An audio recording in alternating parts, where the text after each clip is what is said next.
నాగనాథ్ గారు, Yeah. Most unpredictable, most self centred, okay. Highly jealous. Okay. నేను ఏ రాశి వారి గురించి మాట్లాడుతున్నానో తెలుసా? మీ రాశా? కాదు సార్, వృశ్చిక రాశి. ఓకే. అన్ప్రెడిక్టబుల్ అని చెప్పేసి నేను చాలా పుస్తకాలు చదివాను. ఓకే. సో ఇలా రాయడం వెనుక వాళ్ళ పర్సనాలిటీ కానీ, సోషల్ పర్సనాలిటీ కానీ ఎట్లా ఉంటుంది, తర్వాత రాబోయే సూర్యగ్రహణం రోజున వీళ్ళకి మీరిచ్చే సజెషన్స్ ఏంటి? Most unpredictable, most jealousy and most self centred. So already వృశ్చిక రాశి వాళ్ళు బీభత్సంగా నా మీద వార్ చేస్తున్నారని మన ఛానల్ వాళ్ళు చెప్పారు. సో వృశ్చిక రాశి వాళ్ళతో ఈయనకి ఏదైనా శత్రుత్వం అన్న ఉండాలి, లేదా వృశ్చిక రాశి వాళ్ళ మీద ఎప్పుడు నెగిటివ్గా చెప్తాడు ఈయన. వృశ్చిక రాశి వాళ్ళకి ఒకసారి భాగస్వామి అంటే లైఫ్ పార్ట్నర్ అన్న వృశ్చిక రాశి అయి ఉండాలి. సో అక్కడ ఏం చేయలేక టీవీ ఛానల్లో వచ్చి వృశ్చిక రాశిని తిడుతున్నారు అని కూడా కొంతమంది విమర్శ చేశారని మన వాళ్ళు చెప్పారు. మీరేమో most self centered, jealousy and ఇంకేమన్నారు అన్ప్రెడిక్టబుల్. సో వీళ్ళలో మోస్ట్ అన్ప్రెడిక్టబుల్ ఎందుకు మీరు అన్నారు కదా, వాళ్ళని మీరు వాళ్ళని బ్లేమ్ చేశారు ఏంటంటే వై దే ఆర్ అన్ప్రెడిక్టబుల్, ఎందుకు వాళ్ళు ఊహలకు అందకుండా ఎందుకు ఉంటారు. జెలసీ ఎందుకు వాళ్ళకి అసూయ ఉంటుంది, ఈ అసూయ యొక్క కాన్సిక్వెన్సెస్ ఏమైండొచ్చు, కేయాటిక్ అంటే వీళ్ళు చాలా డేంజరసా, వీళ్ళ అసూయ అన్నది ఒక వివాదాస్పదము లేకపోతే అవతల వాళ్ళ జీవితాలు నాశనం చేసేలాగా ఉంటాయా. ఇంకోటి most self centred. Who is not self centred today? ఇవాళ ప్రపంచంలో ఎవడు స్వార్థపరుడు కానివాడు ఎవరున్నారు చెప్పండి? Everybody self centred. సో అయితే ముఖ్యంగా ఈ గ్రహణం, ముఖ్యంగా మనం సూర్యగ్రహణం గురించి మాట్లాడుతున్నాం కాబట్టి ముందుగా ఒక విషయాన్ని గమనించాలి. ఏంటంటే మనం we're talking about the pride and egos of individual, how the pride and ego explained in astrology. అంటే ఒక మనిషి జీవితంలో ఒక ప్రైడ్ అంటే గర్వంగా ఫీల్ అయ్యేది ఏంటి, ఆ గర్వంగా ఫీల్ అయిన తర్వాత దాంట్లో గుర్తింపబడి దాంట్లో నుంచి ఒక అహంకారాన్ని పెంచుకుంటాడు. ఒక సక్సెస్ వచ్చిన తర్వాత ప్రతి మనిషిలో ఆ సక్సెస్నే వాళ్ళు మాట్లాడతారు, సక్సెస్నే క్యారీ చేస్తారు. ప్రపంచంలో ప్రతి ఒక్కళ్ళు కూడా ఆ సక్సెస్ గురించే మాట్లాడాలి, ఆ సక్సెస్ ఏరియాలోనే వాళ్ళని ఇంటర్ప్రిటేషన్ చేయాలనుకుంటారు. అదేంటది? That's called ego. You are identified with your own popularity or name and success. Okay, that is what is ego. Ego అంటే అహంకారం కాదు, గుర్తింపబడడం దేని వల్ల, మీ తెలివితేటల వల్ల కావచ్చు, మీ శరీరం వల్ల కావచ్చు. సో జ్యోతిష శాస్త్రంలో రవి మన యొక్క జీవం, మనిషికి జీవాన్ని ఇచ్చేది రవిగ్రహం, మనసునిచ్చేది చంద్రగ్రహం. సో ఈ రవి ఎప్పుడైతే మనిషికి ఒక రూపము, ఒక స్ట్రక్చర్, ఒక రూపంతో పాటు ఒక మంచి ముఖ కవళికలు ఇవన్నీ ఇస్తాడు. ఒక ఐడెంటిటీ ఏంటి, మీరు అనే ఒక వ్యక్తి ఐడెంటిటీ అన్నది జస్ట్ భౌతికంగా ఉంటుంది. ప్రతి మనిషి జీవితంలో జస్ట్ ఫిజికల్ ఐడెంటిటీ ఉంటుంది ఫస్ట్ నుంచి, వాడు చిన్నప్పటి నుంచి. ఫిజికల్ ఐడెంటిటీ నుంచి మనం నెక్స్ట్ లెవెల్కి ఎక్కడికి వెళ్తాము, ఒక సైకలాజికల్ ఐడెంటిటీకి వెళ్తాం. ఈ సైకలాజికల్ ఐడెంటిటీలోనే మీరు చెప్పిన ఈ 3 క్వాలిటీస్ వస్తాయి. ఈ వృశ్చిక రాశి వాళ్ళు గమనించాలి. ఫస్ట్, నన్ను తిట్టుకుంటున్నారు కదా, నేను ఎంత రీసెర్చ్ చేశానన్నది నా అనాలిసిస్లో మీకు తెలిసిపోతుంది. ఇప్పుడు మీరేమో స్వార్థం ఉంది వాళ్ళకి, వాళ్ళు ఊహకందకుండా ఉంటారు. రెండోది వాళ్ళు ఎవరు మాట వినరు అనే కోణంలో చెప్పారు. సో ఫిజికల్ ఐడెంటిటీ అన్నది ఏంటంటే, నేను అందంగా ఉన్నాను, నేను బాగా ఉన్నాను, వేరే వాళ్ళకంటే బాగున్నాను, మోస్ట్ హ్యాండ్సమ్, ఇట్లా మనం రకరకాలుగా కేటగరైజ్ చేసుకుంటాం. మనం ఎలా ఉన్నా చేసుకుంటాం. ఎందుకు అంటే అది ఒక ఆత్మరక్షణ వలయం, డిఫెన్సివ్గా. సో ఈ ఫిజికల్ ఐడెంటిటీ అన్నది ఈ యొక్క వృశ్చిక రాశి వాళ్ళు ఎంత కన్సిడర్ చేస్తారు. What is the importance of having a good physique, even for women and men, good structure for women. వీళ్ళు దీన్ని ఎంత సీరియస్గా తీసుకుంటారు, ఎంత స్ట్రాంగ్గా తీసుకుంటారు అంటే దీన్ని వాళ్ళు డెఫినెట్లీ 40% తీసుకుంటారు. సో చాలామంది వృశ్చిక రాశిలో ఉన్న వాళ్ళందరూ కూడా వాళ్ళకి శారీరక వ్యాయామం కానీ, దారుఢ్యం కానీ, ఇవి మెయింటైన్ చేసేటువంటి లక్షణాలు ఉంటాయి. So you have so much of love for your body and structure and looks. But 60 to 70% వీళ్ళకి ఏముంటుంది, వీళ్ళు ఎప్పుడు కూడా ఎదుటి వాళ్ళని జయించాలి, ఎదుటి వాళ్ళకంటే గొప్పగా ఉండాలి అనేటువంటి ఆలోచన ఉంటుంది. అది తప్పు కాదు, ఎందుకంటే అలా లేకపోతే కాంపిటీషన్ ఉండదు. సో వీళ్ళు ప్రపంచంలో ఎవరితోనైనా కాంపిటీషన్ ఫీల్ అవుతారు.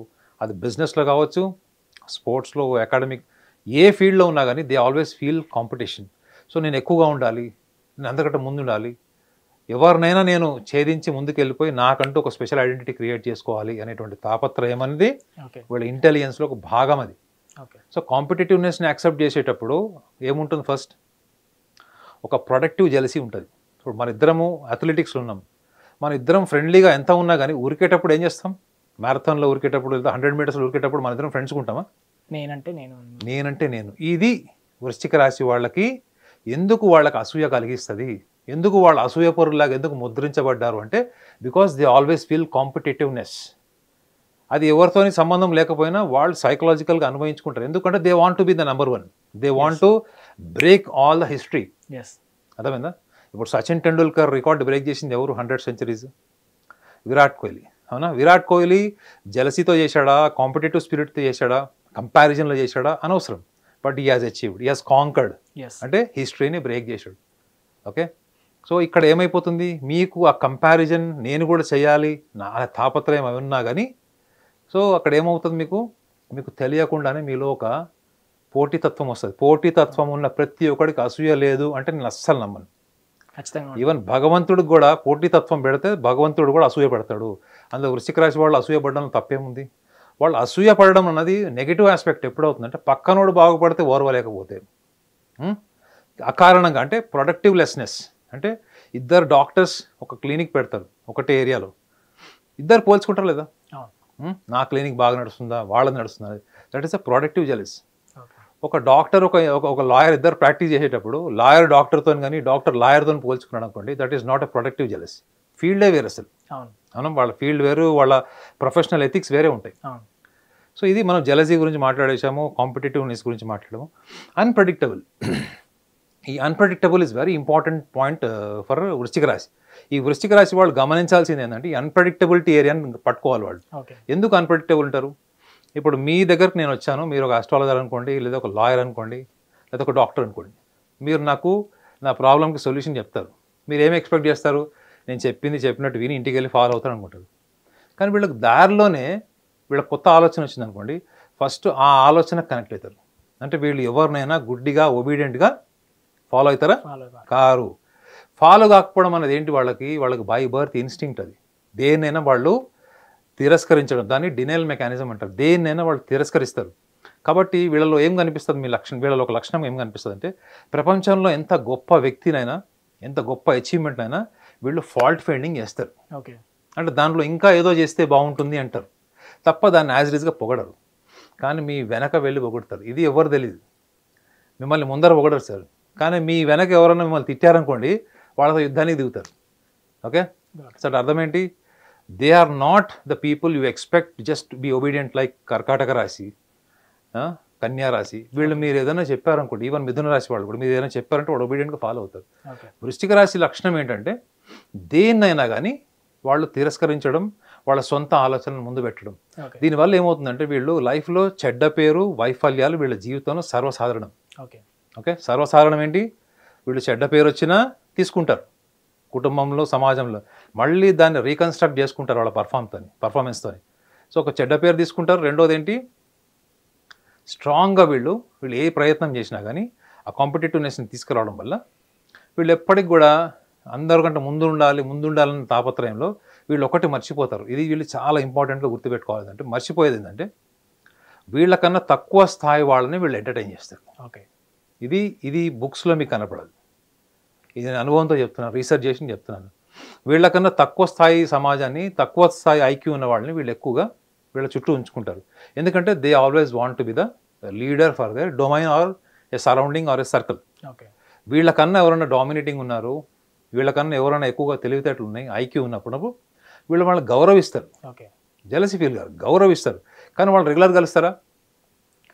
ఎందుకు అంటే వీళ్ళకి నేను చెప్పాను కదా, ఆ కాంపిటేటివ్నెస్ వల్ల ఏమవుతుందంటే ఆ డిస్క్రిమినేషన్ ఆఫ్ ఇన్ఫీరియారిటీ అండ్ సుపీరియారిటీస్ అన్నది వాళ్ళకి ఆటోమేటిక్గా వస్తుంది. ఇది వీళ్ళు గమనించాలి. నువ్వు ఎప్పుడైతే అవతల వాళ్ళ ముందు తక్కువ అనుకుంటున్నావు, నువ్వు అండర్ ఎస్టిమేట్ చేసుకుంటున్నావు, నీ పర్ఫార్మెన్స్ని నువ్వే అండర్ ఎస్టిమేట్ చేసుకుంటున్నావు అంటే అర్థం ఏంటి? నువ్వు ఎక్కడో అక్కడ నేను ఒకళ్ళ దగ్గరికి వెళ్ళి నేర్చుకోవాలి, ఒకళ్ళ దగ్గర నేను ఒబీడియంట్గా ఉన్నాను, నేను కొన్ని టెక్నిక్స్ నేర్చుకోవాలి, స్కిల్స్ నేర్చుకోవాలి అనేటువంటి ఒక సరెండర్నెస్ వీళ్ళకి ఉండదు. మీరు 10 మంది వృశ్చిక రాశి వాళ్ళని చూసుకోండి, 10 మంది అట్లనే ఉంటారు. ఒక కోచ్కి ఒక మొత్తం గ్రూప్లో 12 రాశుల వాళ్ళు ఒక స్టూడెంట్స్ ఉంటే అందరికన్నా ఎక్కువ ఇబ్బంది పడే వాళ్ళని ఇన్ఫ్లుయెన్స్ చేయడం, వాళ్ళ క్రమశిక్షణలో పెట్టడం ఎవరికైనా కోచ్కి ఉందంటే అది వృశ్చిక రాశి వాళ్ళతో ఉంటుంది. కానీ అందరికంటే టాప్ పర్ఫార్మర్లో టాప్ 3లో వృశ్చిక రాశి వాళ్ళు ఉంటారు. ఎందుకు? వాళ్ళ స్టైల్లో దేనిని అడాప్ట్ చేసుకుంటారు, వాళ్ళ ఓన్ స్టైల్లో దాన్ని సైకలాజికల్గా తీసుకుంటారు, ఓకే వాళ్ళ ఓన్ స్టైల్లో పర్ఫామ్ చేస్తారు. ఇది వాళ్ళకి ఉండేటువంటి హైలీ ఇండివిజువాలిటీ. ఈ ఇండివిజువాలిటీని మీరు ఏమన్నారు ఇందాక, మోస్ట్ అన్ప్రెడిక్టబిలిటీ అన్నారు. సో ఇన్ని డౌట్స్ అన్ని క్లియర్ చేసేసాను మీకు. ముఖ్యంగా గ్రహణం గురించి మనం మాట్లాడుతున్నాం, సూర్యగ్రహణం గురించి. కాబట్టి సూర్యగ్రహణ కాలం ఒకటే కాకుండా దానికి బిఫోర్ ఆఫ్టర్, నేనైతే వృశ్చిక రాశి వాళ్ళకి గ్రహణంతో సంబంధం లేకుండానే ఒక సలహా ఇస్తాను.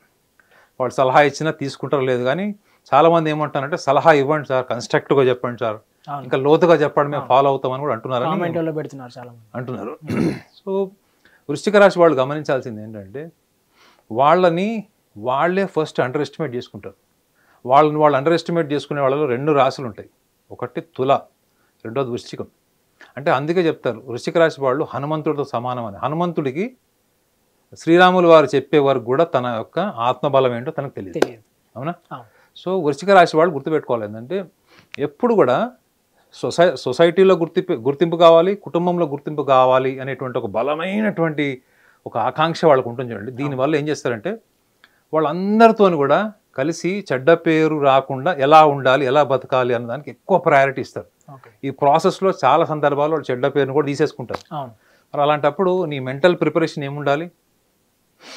ఫస్ట్ థింగ్, నువ్వు కాంపిటేటివ్ ఫీల్ అయినా, లేకపోతే నువ్వు ఒకవేళ జెలసీ ఎందుకు ఫీల్ అవుతున్నావు అని కూర్చొని ఆలోచించడం కంటే, you have to believe in yourself. You are the best performer, you are the best person to give your best at tough situations. ఒక కష్టకాలాన్ని ఎలా ఎదుర్కోవాలంటే వృశ్చిక రాశి. ఎదుటి వాళ్ళ కష్టం వచ్చినప్పుడు ఆఖరి వరకు నిలబడాలి అంటే వృశ్చిక రాశి వాళ్ళు. మిమ్మల్ని అందరు రాశులు వదిలేస్తారేమో, మీద ఒక ఎలిగేషన్ వచ్చింది, మీకు చెడ్డ పేరు వచ్చింది, సమాజం అంతా మిమ్మల్ని వదిలేసింది, అప్పుడు మీ పక్కన నిలబడేవాడు ఒక వృశ్చిక రాశి వాడే. ఇది నా క్లోజ్ ఫ్రెండ్స్లో, నేను బెస్ట్ ఫ్రెండ్స్లో నేను చూసింది ఏంటంటే they will never give up. వాళ్ళు దేన్ని కూడా తొందరగా వదిలేరు, తొందరగా కనెక్ట్ కూడా car. They take lot of time. So ఇన్ని గొప్ప లక్షణాలను వీళ్ళు ఎందుకు గ్రహణకాలంకి వచ్చేటప్పటికి ఆ ఒక్క పర్టికులర్ టైంలోనే వాళ్ళకి ఎందుకు సజెషన్ కాదు రెగ్యులర్గా అంటే, ఎందుకంటే it is a regular phenomenon.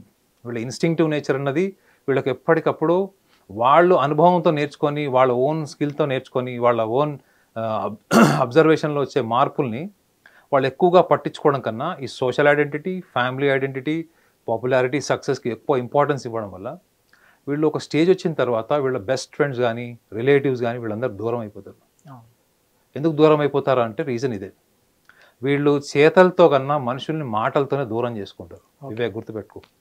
They create enemies because of their words, not because of their actions. Their actions most of the times are golden. Their words most of the times are poisonous. ఎందుకు అంటే వాళ్ళకి లోపల ఒక grudge ఉంటుంది, grudge button అంటారు. వీళ్ళకి ఎవరైనా hurt చేసినా ఏమైనా చేసినా కానీ ఆ బటన్ నొక్కుతారు. సో బటన్ నొక్కినప్పుడు ఆటోమేటిక్గా ఏమైపోతుంది, మాటలతో యుద్ధము లేదా అవతల వాళ్ళని కోసినట్టు మాట్లాడతారు. సో దీనివల్ల వీళ్ళు ఏం కోల్పోతారు అన్నది వీళ్ళకి కేవలం గ్రహణ కాలంలో మాత్రమే కాదు, గ్రహణంకి ముందు రోజు కానీ ఆఖరి రోజు కానీ నేను ఇచ్చే సజెషన్ కాదు కానీ, but it is eternal, it is a life time. ఇది వీళ్ళు ఫాలో అయితే, ముఖ్యంగా గ్రహణ కాలం టైంలో కూడా వీళ్ళని అబ్జర్వ్ చేసుకోవాల్సింది ఏంటంటే ప్రకృతిలోనే మార్పు వస్తుంది, అవునా కదా? ఇప్పుడు ఒక స్ట్రైట్ యాక్సిస్లోకి 3 ఆబ్జెక్ట్స్ వస్తున్నప్పుడు భూమి ఇంత గురుత్వాకర్షణ శక్తికి ప్రభావితమవుతున్నప్పుడు అందులో నువ్వు కూడా ఒక భాగమే భూమి మీద. ఇక్కడ పాక్షిక సూర్యగ్రహణం అనుకుంటున్నారు తప్ప భూమి అన్నది ఒక బాల్ లాగా తీసుకోండి, లేదా ఒక తిరుపతి లడ్డు లాగా తీసుకోండి. ఓకే, ఇక్కడ పాక్షికంగా ఉంది, న్యూజిలాండ్లో ఉంది, ఆస్ట్రేలియాలో ఉంది అంటున్నారు. ఒక తిరుపతి లడ్డు అనుకోండి, ఒక తిరుపతి లడ్డు పైన ఒక టేస్ట్ కింద ఒక టేస్ట్ ఉంటుందా? ఉండదు. చెప్పండి. ఒక క్రికెట్ గురించి ఎగ్జామ్ చెప్తున్నాను. క్రికెట్ బాల్ ఉంది, క్రికెట్ బాల్ని మీరు ఇట్లా బ్యాట్తో కొట్టినప్పుడు ఈ ఏరియా మాత్రమే బాల్ బ్యాట్కి తగిలినప్పుడు మిగతా ఏరియా బాల్ వైబ్రేషన్ కాదా? జస్ట్ కామన్ సెన్స్తో చెప్పండి. ఇప్పుడు బాల్కి ఒక వైపు దెబ్బ తగిలినప్పుడు ఆ ఒక్క ఏరియానే నీకు వైబ్రేట్ అవుతుందా? The entire ball will be vibrated. మీరు తిరుపతి లడ్డు పైన తిన్నా కింద తిన్నా ఒకటే టేస్ట్ ఉంటుంది. So we have to understand ప్రకృతి మనకి ఏం చెప్తుందంటే, గురుత్వాకర్షణ శక్తిని మనం ఎలా అర్థం చేసుకోవాలి. ప్రకృతిలోనే మార్పు వచ్చినప్పుడు ప్రకృతి కూడా కొన్ని నియమ నిబంధనల మధ్యలో ఉంటుంది. ఒక స్ట్రైట్ యాక్సిస్లోకి ప్రతిరోజు రాదు కదా, అది గ్రహణాలుగా ఏర్పడేది అప్పుడు, సూర్యగ్రహణం చంద్రగ్రహణం. సో మనిషిలో కూడా చాలా మార్పు వస్తుంది, మనిషి ఐడెంటిటీలో మనం మార్పు చేసుకోవాలి. And we're talking about especially the identities and egos and pride. ఇది ఎందుకు? సూర్యగ్రహణం కాబట్టి.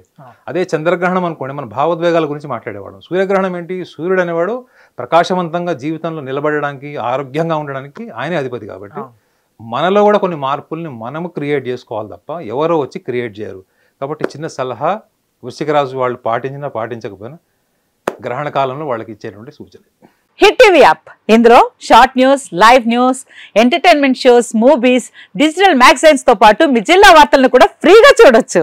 ఇంకెందుకు ఆలస్యం, వెంటనే హిట్ టీవీ యాప్ ని డౌన్లోడ్ చేసుకుని ఫ్రీగా ఎంటర్టైన్మెంట్ పొందండి. Hit TV app. Hit TV app. Please download hit TV app. Hit TV app ని ఫ్రీగా డౌన్లోడ్ చేసుకుని ఎంజాయ్ చేయండి. మీకు నచ్చిన ఎంటర్టైన్మెంట్ కోసం హిట్ టీవీ యాప్ ని ఫ్రీగా డౌన్లోడ్ చేసుకుని ఎంజాయ్ చేయండి. హిట్ టీవీ యాప్ ని డౌన్లోడ్ చేసుకుని ఆస్వాదించండి, ఆశీర్వదించండి. ఇంతమంది సెలబ్రిటీలు హిట్ టీవీ యాప్ ని డౌన్లోడ్ చేసుకోండి అని చెప్తున్నారంటే ఎంత మంచి యాప్ ఆలోచించండి.